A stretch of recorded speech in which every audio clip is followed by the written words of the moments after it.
everybody, this is a full body workout similar to a German body comp style. I wanted to start this workout with a quad movement and something that would provide me with a lot of output. So since I was at the gym at a little bit of a busier time, this horizontal hack squat machine was one of the only things that was available to me that would give me the result that I was looking for. So since I'm short and I've got these little femurs, what I had to do here to make sure that I wasn't going to bottom out at the end range of motion, I lifted my heels away from the foot plate so that I could get more knee flexion.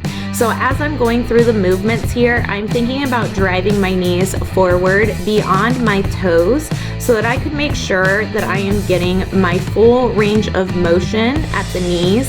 I am making sure that my low back is staying to the back pad and I'm using my core nice and tight to make sure that I am not curling my butt and pelvis off of the pad. Staying with the German body comp style, I next moved into an upper body push movement. So I went with a dumbbell overhead press. I wanted to recruit a little bit of pec fibers along with my front delts. So the first thing I did was I tucked my shoulder blades underneath me so that I can make sure that they are stable so that I'm not lifting my shoulders all the way up and down and using more traps rather than my chest and my front delts. So make sure those shoulder blades are pushing against the pad behind you. Then I'm thinking more about the path of my elbows. The weights coming together at the top overhead is completely irrelevant. What you want to think about is your elbow path. So you're thinking about moving the elbows out wide and then bringing the elbows in towards the head. So you can really make sure that you are drawing those shoulders, the front delts, in towards one another. The next superset is focusing on the posterior chain, so the back of the body.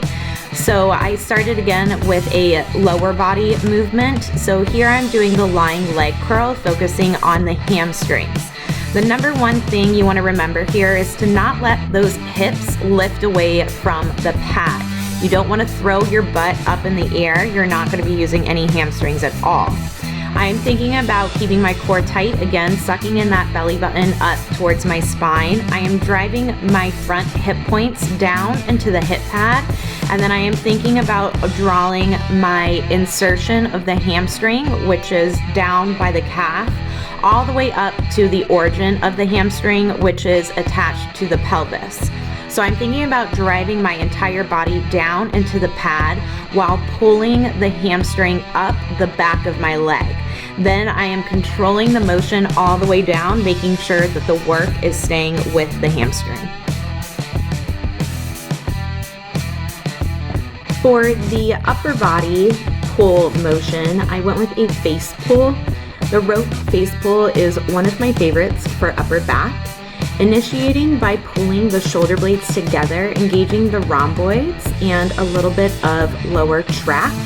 Then I'm thinking about driving my elbows out wide and trying to pull the rope apart so that I can engage some rear delt as well.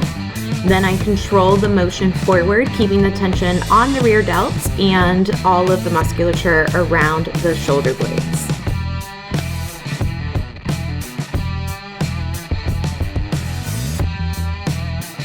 The last tricep for a typical German body comp style would focus on smaller muscles, but I just wanted to get in a little bit more glute work.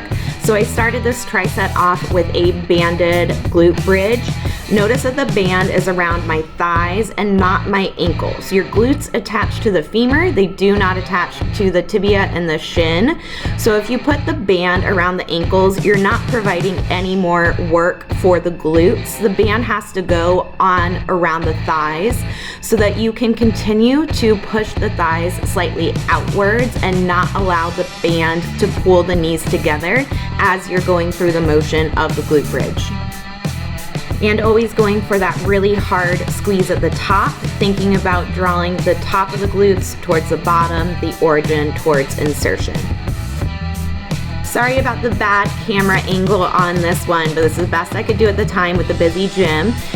This is your Y raise for medial delts. I recommend going with really light weight here because it is a very challenging exercise for the medial delts, being that you're getting them to their shortest position with a little bit of a longer lever. I recommend going to N1 Education's page, and they have a lot better angles and instruction on this specific exercise than what I can give at the time. The last exercise, I went with the dumbbell bicep curl. To be honest with you, I hate training biceps, but it is a smaller muscle group, so it was a good one to include here at the end of this workout. When you're training the biceps, you want to make sure that as you lift that dumbbell up towards the upper arm, that you're not allowing the elbow to track forward. And as you lower the arm down, you want to make sure that the elbow does not track back behind you. So keep that upper arm in one position and just allow the bicep to do the work of lifting that dumbbell up and controlling it down.